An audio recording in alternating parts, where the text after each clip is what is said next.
सभी मित्रों को मेरा नमस्कार। दोस्तों, आज हम रत्नों के बारे में चर्चा करेंगे।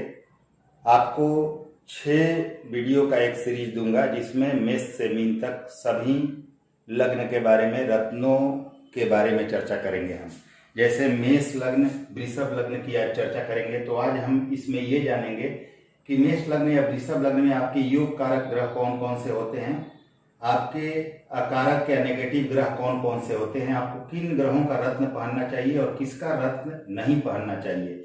या अगर हम देखें तो आपके 6ठे, 8वें, 12वें भाव में कोई ग्रह चले जाएं तो किस स्थिति में त्रिक भाव का रत्न पहना जाता है, और अगर आप रत्न नहीं पहन सकते त्रिक भाव का तो आप कैसे उस ग्रह को पॉजिटिव करेंगे, वो भी हम चर्चा करेंगे। और वीडियो के अंत में दोस्तों आपको रत्न पहनने की विधि और उससे प्राण प्रतिष्ठित करने की विधि भी मैं आज बताऊंगा आपको, और किस पक्ष में पहनना चाहिए, किन विधि के द्वारा पहनना चाहिए, ये सभी चीजें मैं आपको बताऊंगा। कोई ग्रह आपके नेगेटिव या कारक या बुरा रिजल्ट दे रहा है तो उसे कैसे पॉजिटिव करें, उसके भी हम चर्चा करेंगे। तो ये सब चीजें आज के वीडियो में हम जानेंगे। और आज का वीडियो मेष और वृषभ लग्न के बारे में होगा। कल हम मिथुन और कर्क लग्न के बारे में, कौन सा रत्न पहने और कौन सा न पहने, इसके बारे में चर्चा करेंगे। तो चलिए मेष से शुरू करते हैं। अगर रेगुलर व्यूअर्स हैं तो आप सभी जानते होंगे कि आप योग कारक और अकारक या मारक ग्रह कैसे निकाल सकते हैं, लेकिन जो नए लोग हैं अगर उन्हें पता नहीं हो कि कुंडली में योग कारक और मारक ग्रह कैसे निकालते हैं तो प्ले लिस्ट से मेरा बेसिक वीडियो देखिए, आसानी से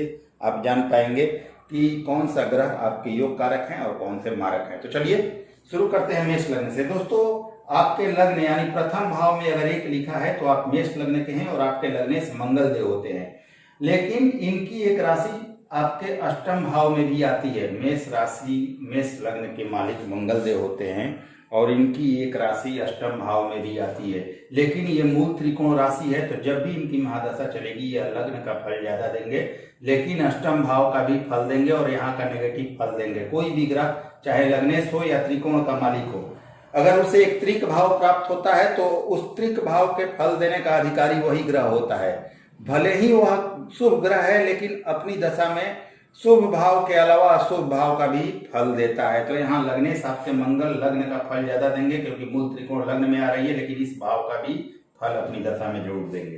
तो चलिए शुरू करते हैं।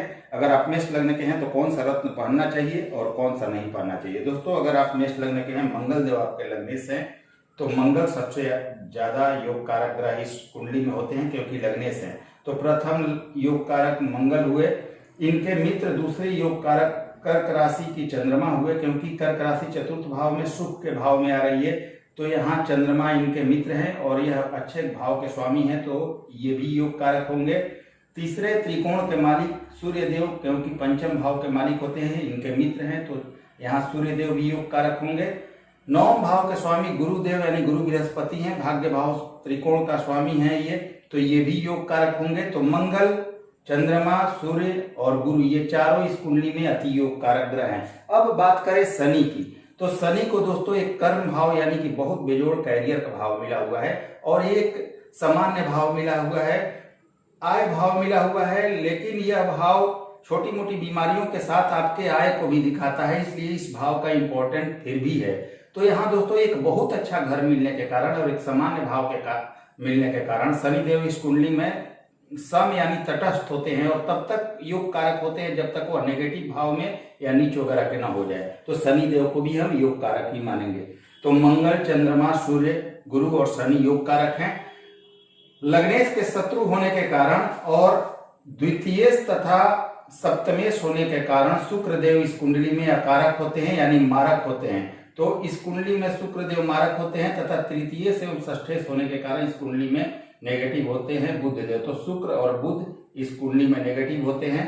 अब हम चर्चा करेंगे कि किसका रत्न आपको पहनना चाहिए और किस स्थिति में पहनना चाहिए। मंगल देव से शुरू करते हैं। अगर आपके अपने ही राशि में मंगल देव हो तो यहाँ रोचक योग बनेगा, और वैसे भी योग के बारे में बात नहीं करनी है, अभी तो रत्न के बारे में हम चर्चा कर रहे हैं। तो अपने राशि में मंगल देव लग्न में हो तो आप इनका रत्न पहन सकते हैं। लग्नेश आपके द्वितीय भाव में आ गए हैं तब भी आप रत्न पहन सकते हैं। अगर चतुर्थ भाव में आएंगे तो यहाँ कर्क राशि में मंगल नीच के हो जाएंगे, तो यहाँ आपको रत्न नहीं पहनना है। अगर पंचम भाव में सिंह राशि में आ गए तो रत्न पहन सकते हैं।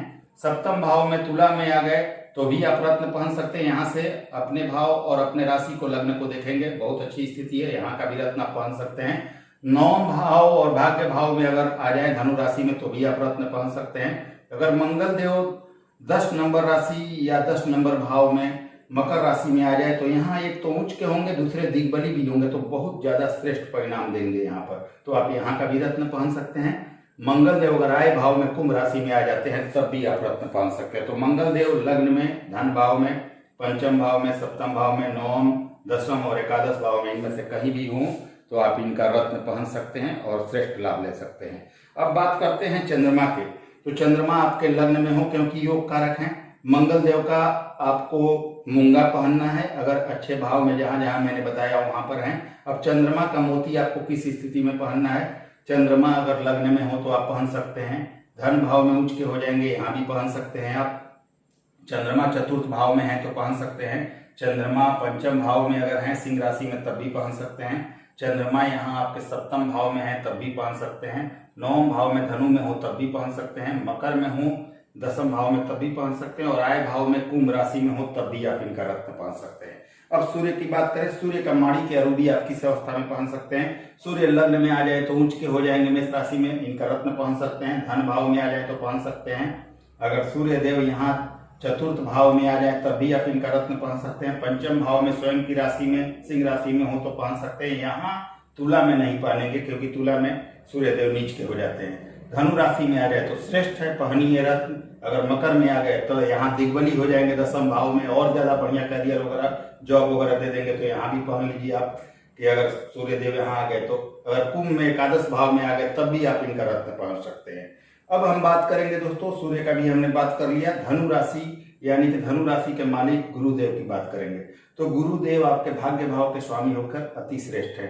अगर गुरु आपके लग्न में आ गए तो रत्न पहनिए। भाग्य भाव का मालिक लग्न में आए तो रत्न पहन सकते हैं। धन भाव में आए तो रत्न पहन सकते हैं। चतुर्थ भाव में आएंगे कर्क राशि में तो या ऊंच के हो जाएंगे कर्क राशि में, इनका रत्न पहन सकते हैं। पंचम भाव सिंह राशि में आए तब भी रत्न पहन सकते हैं। सप्तम भाव तुला में आए तब भी पहन सकते हैं।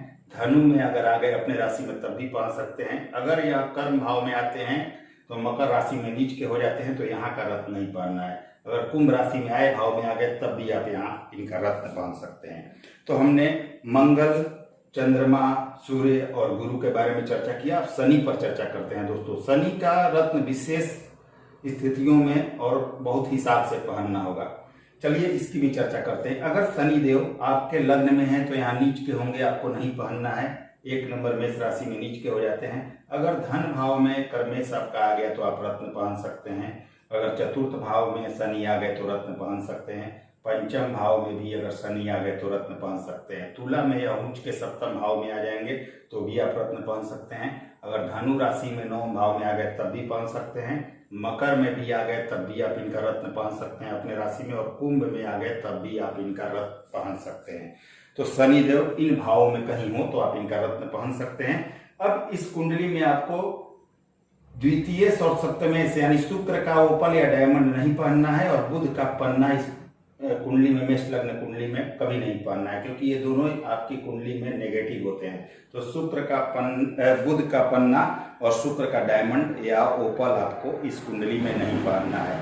और सभी ग्रहों की जो स्थितियां मैंने बताई अगर वहां पर हैं तो आप इनका रत्न पहन सकते हैं। अब दोस्तों कुछ चीजें आपको और बताता हूं।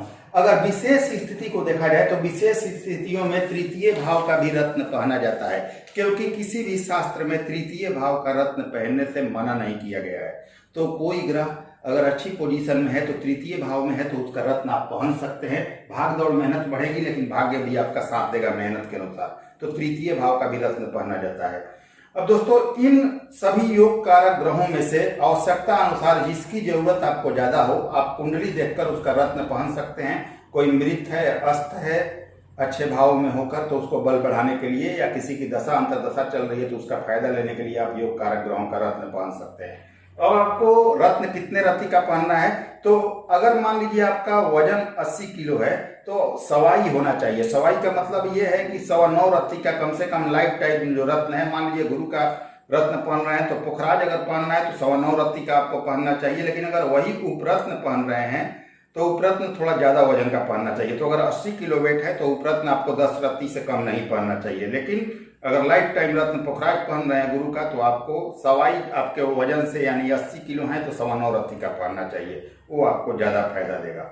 अब दोस्तों त्रिक भाव की बात कर लेते हैं। मान लीजिए कोई ग्रह त्रिक भाव में आपके चला गया है, मान लीजिए गुरु ही आपके चले गए हैं भाग्य भाव के स्वामी आपके अष्टम भाव में, तो क्या करना है दोस्तों? अगर कोई ग्रह आपके त्रिक भाव में है और उसकी एक राशि योग कारक है, जैसे कुंडली में त्रिकोण के मालिक होकर गुरु यहाँ पर योग कारक है भाग्य भाव के स्वामी होकर, तो नियम यह है कि कोई ग्रह अगर त्रिक भाव में जाता है और अगर विपरीत राजयोग में है, क्योंकि द्वादश भाव में गुरु की राशि है और यहाँ कहीं भी बैठेंगे छठे आठे 12वें में, तो ये विपरीत राजयोग में होंगे। तो कोई भी ग्रह अगर विपरीत राजयोग में है और उसकी एक राशि कुंडली में योग कारक है और वो ग्रह सूर्य से अस्त है, मान लीजिए सूर्य यहीं पर हो जाए या सूर्य यहीं पर हो जाए, अस्त कर दे गुरु को, सूर्य को अस्त कर दे, तो उस स्थिति में उस ग्रह का रत्न पहना जाता है। यानी कि विपरीत राजयोग में हो, एक राशि उसकी योग कारक हो और वह ग्रह जो है सूर्य से अस्त हो, तो आप उसका रत्न पहनकर उसका लाभ ले सकते हैं। अब दोस्तों कब रत्न पहनना चाहिए? तो शुक्ल पक्ष के पंचमी से कृष्ण पक्ष की पंचमी तक रत्न पहनना चाहिए। रत्न हमेशा उंगली में पहने, गले में नहीं, क्योंकि शरीर से टच होना जरूरी है। उंगली से टच होगा तभी उसका प्रभाव मिलता है। जिस दिन रत्न धारण कर रहे हों उस दिन अमावस्या, ग्रहण या संक्रांति काल न हो, इसका ध्यान रखें। रत्न हमेशा शुक्ल पक्ष में ही धारण करें। जो रत्न है वो धारण करने वाले दिन आपको गोचर भी देखना होगा। तो रत्न धारण करने वाले दिन चंद्रमा आपके राशि से चौथे, 8वें या 12वें ना हो, यह ध्यान गोचर से जरूर रख लें। चंद्रमा आपकी राशि से चौथे, 8वें और 12वें हो, उस दिन आपको रत्न धारण नहीं करना है। रत्न धारण करने से पहले एक चीज और सावधानी आपको रखनी है कि चलित कुंडली जरूर देखनी है। मान लीजिए सूर्य आपके लग्न कुंडली में पंचम भाव में है और आपने उनका रत्न पहन लिया, लेकिन कहीं आपने चलित में देखा और चलित में सूर्य देव चले गए हैं छठे भाव में, तो अपनी दशा, अपनी अंतरदशा में सूर्य देव जो है हमेशा वह छठे भाव का फल देंगे, तो आपके रोग ऋण और शत्रु को बढ़ा देंगे। तो कभी भी कोई भी रत्न पहनने से पहले चलित कुंडली जरूर देखें कि कहीं वह ग्रह किसी नेगेटिव भाव में, त्रिक भाव में या नीच के ना हो गया हो। अगर यह स्थिति है तो आपको उस ग्रह का रत्न नहीं पहनना चाहिए। इसलिए बिना चलित कुंडली देखे सिर्फ लग्न कुंडली के आधार पर रत्न को कभी नहीं पहनना चाहिए। आपको चलित कुंडली देखना अति अनिवार्य है। चलिए अब हम वृषभ लग्न के बारे में बात करते हैं। चलिए मित्रों, वृषभ लग्न के बारे में बात करते हैं। तो 2 नंबर लग्न कुंडली हो, 2 नंबर राशि हो लग्न में अगर प्रथम भाव में, तो यह वृषभ लग्न की कुंडली होगी। उसके मालिक शुक्रदेव होते हैं, लेकिन इन्हें एक छठे भाव में भी राशि मिली हुई है, छठे भाव के भी स्वामी हैं। तो जब भी इनकी दशा चलेगी यह छठे भाव का भी फल जरूर देंगे, क्योंकि चाहे लग्नेश हो या त्रिकोण का मालिक हो, उसको अगर एक त्रिक भाव मिलता है तो उस त्रिक भाव के फल देने का अधिकारी वही ग्रह होता है। तो यह अपनी दशा में इस भाव का भी फल जरूर देंगे। जैसे मेष लग्न में अष्टम भाव का भी फल मंगल देंगे, वैसे शुक्र भी इस कुंडली में, वृषभ लग्न की कुंडली में छठे भाव का नेगेटिव फल अपनी दशा में जरूर देंगे। पॉजिटिव फल भी देंगे लग्न का, लेकिन नेगेटिव फल भी आपको प्राप्त होगा। अब चलिए बात करते हैं कि इस कुंडली में, वृषभ लग्न कुंडली में कौन कौन से ग्रह योग कारक है। तो लग्नेश होकर शुक्र अति योग कारक हैं। दूसरे योग कारक इनके मित्र धनेश जो हैं, मतलब द्वितीय भाव के स्वामी और पंचम भाव के स्वामी बुध बनते हैं, तो इस कुंडली में इनके मित्र बुध देव अति योग कारक हैं। तीसरे योग कारक के बारे में हम सूर्य को ले सकते हैं, क्योंकि हालांकि यह लग्नेश के मित्र नहीं है, लेकिन तटस्थ भूमिका और श्रम यहाँ इस कुंडली में रहते हैं, क्योंकि इन्हें एक बहुत अच्छा सुख का भाव मिला हुआ है, इसलिए ये लग्नेश के मित्र ना होते हुए भी इस कुंडली में नेगेटिव नहीं है। तो जब तक यह अच्छे भाव में रहेंगे यह अपना पॉजिटिव फल देंगे। तो इस कुंडली में हम सूर्य देव को भी पॉजिटिव मानेंगे। अब बात करते हैं अगली राशि। तो शनि देव भाग्य भाव और कर्म भाव के स्वामी होकर सबसे योग कारक इस कुंडली में शनि देव है। तो लग्नेश शुक्र, धनेश बुध, इसके बाद सूर्य देव चतुर्थेश और नवमेश आपके शनि, ये सबसे योग कारक ग्रह इस कुंडली में है। अब अकारक या नेगेटिव ग्रहों की बात करें तो तृतीयेश चंद्रमा इस कुंडली में अकारक होंगे, क्योंकि लग्नेश के शत्रु भी हैं, तृतीय भाव भी मिला हुआ है। इसके बाद सप्तमेश आपके मंगल देव, ये भी इस कुंडली में मारक या अकारक होंगे, और अष्टम भाव के स्वामी गुरु इस कुंडली में नेगेटिव है। तो चंद्रमा, मंगल और गुरु इस कुंडली में नेगेटिव होते हैं। अब चलिए दोस्तों हम बात करते हैं कि कौन कौन से ग्रह कहाँ हो तो आप उनका रत्न पहन सकते हैं। दोस्तों शुक्र का आप रत्न पहनेंगे डायमंड या उसका उपरत्न ओपल, तो आपको स्वास्थ्य लाभ होगा, सम्मान प्राप्त होगा, सफलता मिलेगी और जीवन में ऊंचाइयां आप पाएंगे। अगर शुक्र आपके लग्न कुंडली के लग्न में ही हो, वृषभ लग्न कुंडली हो और आपकी और लग्न में ही हो, तो यह मालव्य योग बनेगा जो अति श्रेष्ठ है। लेकिन अगर लग्न में ही है तो आप इनका रत्न पहन सकते हैं। अगर धन भाव में लग्नेश चला गया हो तो आप इनका रत्न पहन सकते हैं। चतुर्थ भाव में हो तो रत्न पहन सकते हैं। पंचम भाव में कन्या राशि आएगी तो आप इनका रत्न नहीं पहन सकते क्योंकि यहाँ ये नीच के हो जाते हैं। अगर सप्तम भाव में शुक्र हो तो रत्न पहन सकते हैं। नवम भाव में हो तो पहन सकते हैं। दसम भाव में हो पहन सकते हैं। एकादश भाव में हो तो मीन राशि में उच्च के हो जाते हैं, तो यहाँ भी आप इनका रत्न पहन सकते हैं। तो लग्न में, धन भाव में, चतुर्थ भाव में, सप्तम में, नवम में, दसम में और एकादश में शुक्र हो तो आप इनका रत्न पहन सकते हैं। दूसरे योग कारक बुध देव हैं, तो बुध देव अगर लग्न में हो, धन भाव में हो तो आप रत्न पहन सकते हैं। अगर ये यहाँ चतुर्थ भाव में हो तब भी आप इनका रत्न पहन सकते हैं। अगर ये पंचम भाव में कन्या राशि में हो तो उच्च के हो जाते हैं, तब भी आप इनका रत्न पहन सकते हैं। सप्तम भाव में हो तो पहन सकते हैं। नवम भाव में, भाग्य भाव में हो बुध तो पहन सकते हैं। दसम भाव में हो तो पहन सकते हैं। अगर ये आय भाव में हो गए, आपके एकादश भाव में आ गए तो मीन राशि में नीच के हो जाते हैं, तो यहाँ का इनका रत्न नहीं पहनना है। मीन राशि में जब जाएंगे, आय भाव में जाएंगे तो बुध का रत्न आपको नहीं पहनना है। अब सूर्य की बात करें तो सूर्य लग्न में आ जाए तो भले ही अहंकार थोड़ा गुस्सा दे देंगे लेकिन फायदा भी देंगे। तो आप सुखेश अगर लग्न भाव में आ जाए तो फायदा देता है। तो यहाँ अगर ये आ गए तो लग्न में भी आप इनका रत्न पहन सकते हैं। सुख भाव का स्वामी धन भाव में आ जाए तब भी रत्न पहन सकते हैं। चतुर्थ भाव में आ जाए तब भी पहन सकते हैं। अगर ये पांचवें भाव में आ जाए तब भी आप पहन सकते हैं। सप्तम भाव में आ जाए तब भी आप पहन सकते हैं। अगर यहाँ नवम भाव में आ जाए तब भी पहन सकते हैं। अगर ये यहाँ आपके दसम भाव में आ जाए तब भी पहन सकते हैं। और आय भाव में आ जाए तब भी आप रत्न पहन सकते हैं।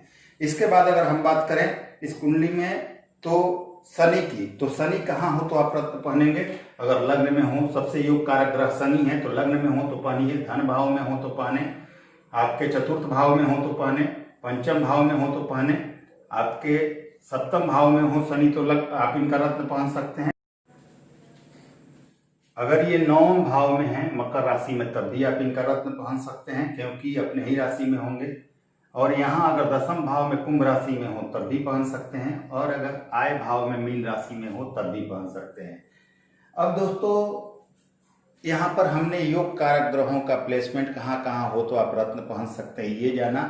अब इस कुंडली में आप चंद्रमा का मोती, इसके बाद मंगल का मूंगा और गुरु का पुखराज, यानी मोती, मूंगा और पुखराज इस कुंडली में आप वृषभ लग्न की कुंडली हो तो नहीं पहन सकते क्योंकि तीनों इस कुंडली में नेगेटिव होते हैं। आपको इन तीनों के रत्न पहनने से बचने चाहिए। अब दोस्तों तृतीय भाव की जहां तक बात है तो विशेष परिस्थिति में तृतीय भाव का रत्न बिल्कुल पहना जाता है। किसी भी शास्त्र में नहीं लिखा कि तृतीय भाव का रत्न नहीं पहना जाता है। आपकी भाग दौड़ बढ़ेगी, मेहनत बढ़ेगी, लेकिन उस भाग दौड़ से आपका भाग्य भी साथ देगा। तो कोई कुंडली की स्थिति देखकर तृतीय भाव का भी रत्न बिल्कुल पहना जा सकता है, कोई दिक्कत नहीं है। अब दोस्तों आवश्यकता अनुसार आपकी कुंडली में जिसके रत्न की ज्यादा जरूरत हो, कोई बलवान करना हो या कोई कमजोर है या अस्त है, तो उस योग कारक ग्रह का रत्न कुंडली के अनुसार आप पहन सकते हैं।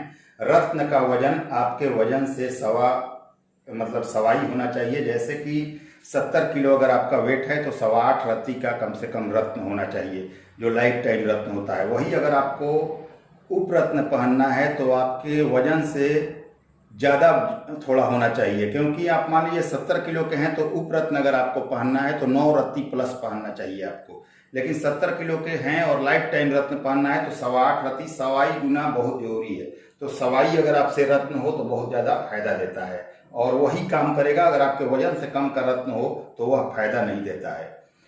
तो चलिए दोस्तों एक चीज, कुछ और चीजें मैं आपको बता दूं। ये सभी ग्रहों में से देखें कि कोई ग्रह नीच का या त्रिक भाव में ना हो, जो अच्छे जगह पर हो उन्हीं का रत्न आपको पहनना चाहिए। अगर आप बात करें कि कोई ग्रह आपके चला गया है 6ठे 8वें 12वें में, तो उसके लिए आप क्या करेंगे। अब मान लीजिए कि हमने तो कह दिया कि योग कारक हो, अच्छे जगह पर हो तो आप रत्न पहने, लेकिन छठे 8वें 12वें में गया हो तो उसकी क्या स्थिति बनती है। दोस्तों मैंने मेष लग्न कुंडली में बता चुका हूं, कोई भी ग्रह छठवें 8वें 12वें में जाकर विपरीत राजयोग में हो, यानी छठवें 8वें 12वें में से किसी भाव का मालिक, यानी यहाँ शुक्र हुए, यहाँ गुरु हुए और 12वें के मालिक मंगल हुए, इन तीनों में से कोई भी मान लीजिए या किसी भी कुंडली में छठवें 8वें 12वें का मालिक अगर छठवें 8वें 12वें में कहीं बैठता है तो हम निश्चित रूप से कह देते हैं कि ये विपरीत राजयोग है। तो क्या उसका रत्न पहन सकते हैं? तो उसके लिए एक ही कंडीशन है दोस्तों, छठवें 8वें 12वें भाव में से किसी भाव का मालिक अगर छठवें 8वें 12वें में बैठे और उसकी एक राशि योग कारक हो और वो ग्रह सूर्य से अस्त हो, तभी आप उसका रत्न पहन सकते हैं। अगर विपरीत राजयोग में है, एक राशि उसकी योग कारक है और वही ग्रह छठवें 8वें या 12वें में सूर्य से अस्त हो गया है, तो आप उस ग्रह का रत्न पहनकर उसका लाभ बिल्कुल ले सकते हैं और वह आपको हमेशा फायदा देगा।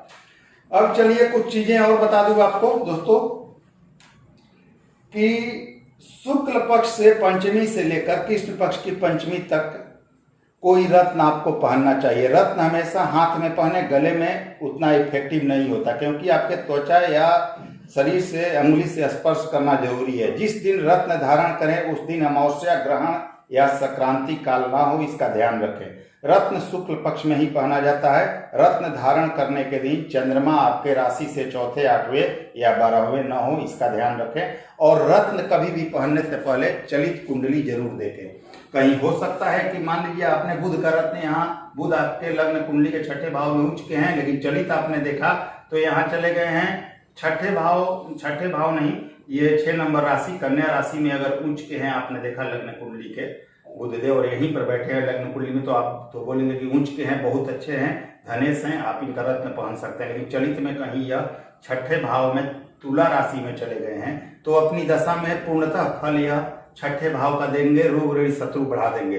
तो कभी भी आप उसका रत्न नहीं पहन सकते। तो कभी भी बिना चलित कुंडली देखे आप किसी भी ग्रह का रत्न सिर्फ लग्न कुंडली देखकर नहीं पहन सकते। उस ग्रह को यह जरूर देखना है कि चलित कुंडली में वह किस भाव का फल दे रहा है। अगर चलित कुंडली में नेगेटिव नहीं है तो आप उस ग्रह का रत्न बिल्कुल पहन सकते हैं और उसका लाभ ले सकते हैं। दोस्तों शुक्ल पक्ष के बारे में मैं आपको बता चुका हूं कि उसी टाइम में यह पहनना चाहिए। अब कुछ नियमों के बारे में चर्चा कर लेते हैं। हमने मेष लग्न और वृषभ लग्न के बारे में आज जान लिया, कल हम मिथुन और कर्क के बारे में जानेंगे। दोस्तों अगर कोई ग्रह योग कारक होकर त्रिक भाव में है और विपरीत राजयोग या सूर्य से अस्त नहीं है, तो पूजा पाठ के द्वारा, बीज मंत्रों के द्वारा पॉजिटिव करके उसका लाभ लिया जा सकता है। उससे संबंधित ग्रह का पेड़ का जड़ आप अपने बाजू में धारण कर सकते हैं, उससे भी लाभ ले सकते हैं। दोस्तों रत्न जब भी बनवाएं, किसी कहीं रत्न बनवाते हैं किसी धातु में, तो नीचे वाला तला खुला रखना चाहिए, क्योंकि रत्न नीचे की तरफ निकला होगा तभी आपकी त्वचा से संपर्क करेगा और लाभ दे पाएगा। अब शुद्धिकरण या प्राण प्रतिष्ठा कैसे करना है, तो कच्चा दूध लेना है, उबला हुआ दूध नहीं चाहिए। कच्चा दूध तथा दही में स्वच्छ स्थान या पूजा स्थान पर किसी कटोरी में रत्न को आपको पहनने से 24 घंटा पहले रख देना है और कटोरी को पूजा स्थान पर रख दीजिए। 24 घंटा बाद जब आपको पहनने जाना है सुबह में, धारण करने के दिन प्रातः उठकर स्नान करने के बाद कटोरी को सामने रखकर स्वच्छ स्थान पर बैठे या पूजा स्थान पर बैठे, उस कटोरी में से निकालकर गंगा जल एक कटोरी में रख ले और उस गंगा जल में उस अंगूठी को डाल दे, रत्न वाले अंगूठी को। फिर उस रत्न से संबंधित ग्रह का वेद मंत्र 108 बार करें। फिर उसे धूप दीप दिखाकर तथा उस ग्रह से आशीर्वाद लेकर कि मैं आपका रत्न धारण कर रहा हूं, आप मुझ पर कृपा करने की कोशिश करें, आपके आशीर्वाद से मैं रत्न धारण कर रहा हूं, ये कहकर उनका आशीर्वाद लेकर उसे पहने। और दोस्तों माणिक रत्न रविवार को, मोती सोमवार को, मूंगा मंगलवार को, पन्ना बुधवार को, पुखराज गुरुवार को, हीरा या ओपल शुक्रवार को और नीलम या नीली शनिवार को पहना जाता है। दोस्तों आपको किसी भी ग्रह से संबंधित मंत्र चाहिए तो मैं डिस्क्रिप्शन में वह मंत्र दे रहा हूँ, एक वीडियो है मेरा, वो उसका लिंक दे रहा हूँ, आप देख लीजिएगा और उससे संबंधित ग्रह का मंत्र उससे लेकर आप रत्न पहन सकते हैं। तो चलिए दोस्तों, अगर वीडियो पसंद आए तो लाइक शेयर सब्सक्राइब जरूर करें। अगले वीडियो में फिर से मिलते हैं। नमस्कार, धन्यवाद।